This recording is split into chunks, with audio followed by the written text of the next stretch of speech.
Hi, my name is Quandrea McDinney, and this will be my video reflection for this course's assignment. The first question reads, what factors de Crèvecoeur identify as making a person American in the late 18th century? A few things he identified was things like personal liberties. He also identified how the government was run. He spoke about equality and diversity within the country of North America. The second question, do you agree with these factors as identified at the time? Yes, I do agree that those were some hot topics that America was working on resolving through you know diplomatic ways and through passing of not only legislature sure anyways very diplomatic ways as well as protests and rebellion to show them, hey, we can get it done this way or that way. So, and also making the colonies come together to ensure that something is being done and every voice was being heard.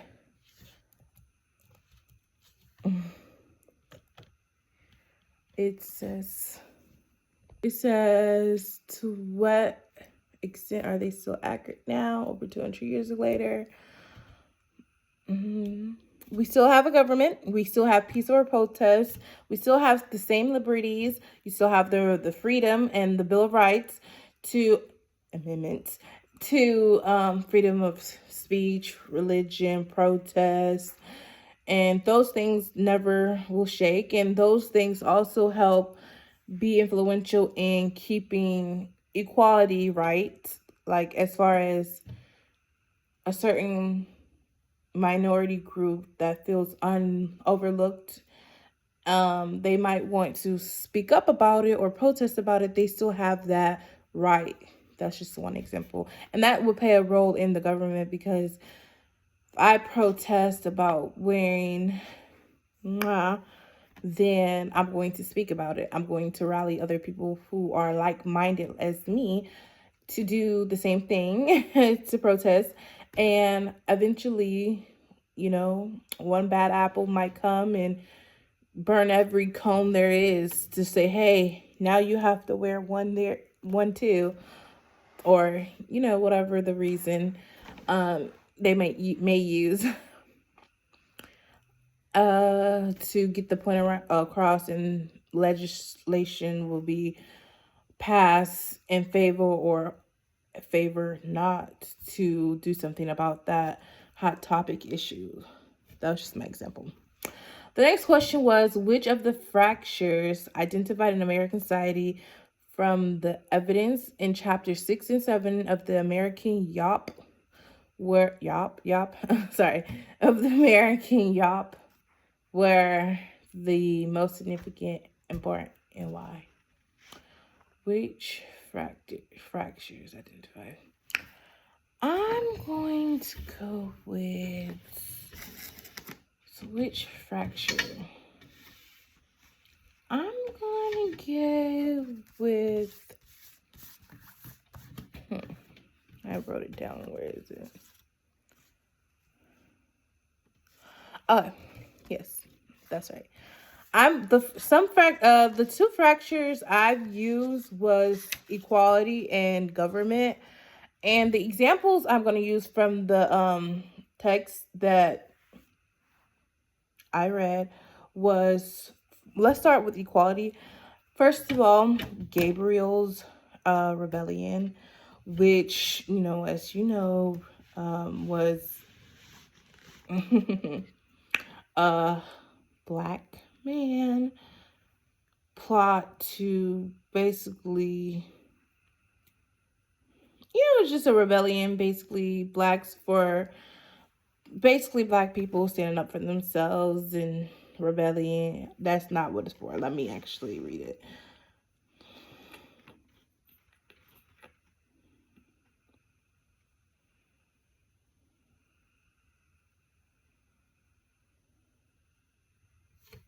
Yes. Sorry. Okay, let me get back to my point because yeah, I'm gonna have to Google that later.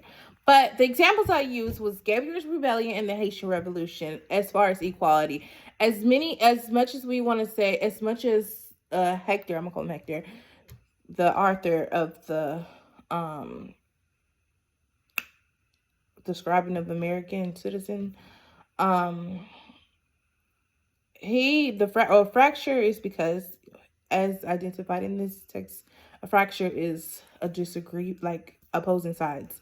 So I'm going to say equality because the white American at that time believed equality was only for white, male, and free people. Whereas there are still Native, women, and Black people who did not have the same equal rights as them.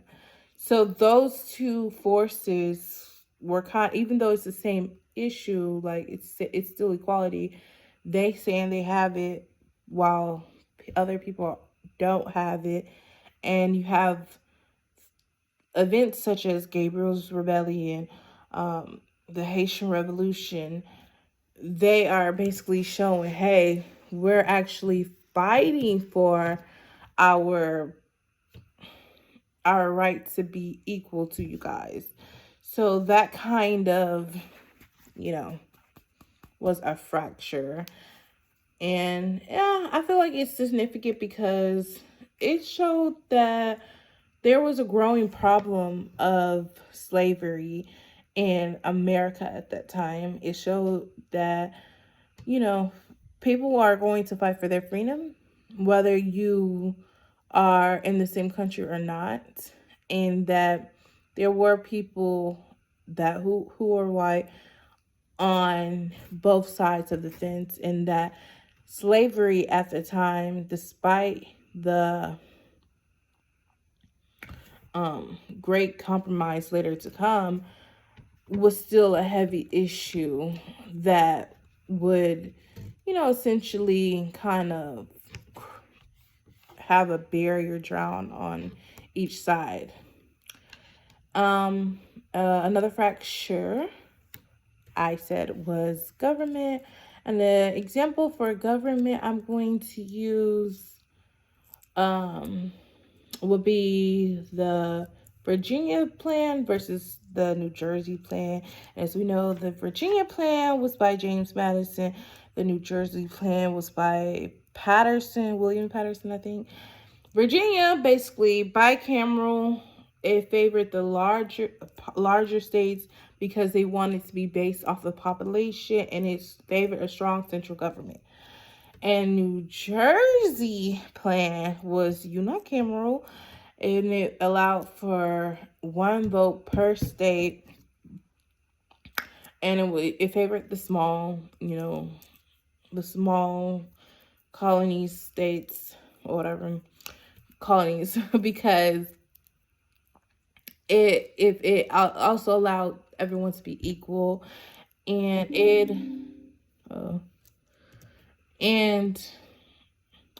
it had it protected state sovereignty, like states right to govern themselves. And the compromise that it resulted in, the Great Compromise, which resulted in the 3/5 slave trade thing, meaning 3/5 of, right? No, 2/5, 3/5. Sorry, 3/5 of the slave population to a person would count as a vote. It also led to the Senate, which favored the New Jersey plan and having 2 representatives per state. And then it also the Virginia plan, which was the House of Representatives, and it favored the the Virginia plan because it allowed for a number based on population of representatives. Let's see. anything else. In your opinion, does any remnant or a legacy of this fracture still play a role in American society? Yes. Okay. Well, for my last question, it looks like I do still believe that equality, the problem with the equality fracture still exists because we have a huge immigration crisis here in America still to this day. As of today, we are constantly seeing people trying to fight for equality in this same country that, 200 years before, were dealing with the same issues as far as fighting to be equal. And being that immigrants are helped make up the melting pot that is America, I feel like it's a hot topic because some people say that it is America's foundation to have multiple races of people. But also there are people that say laws are laws, and that if people want to have citizenship and equality, that they will go through the right channels. It's a very hot topic right now, especially in America. And same thing with the government, because that was my other fracture. And it's very relevant today because we have the Democratic side and we have a Republican side of, government. And they both, as it seems like, can never get along or agree on anything, especially now during the Trump presidential residency. It just seemed like no one can get along, agree to get anything done yet. And that was my last question. And that is it.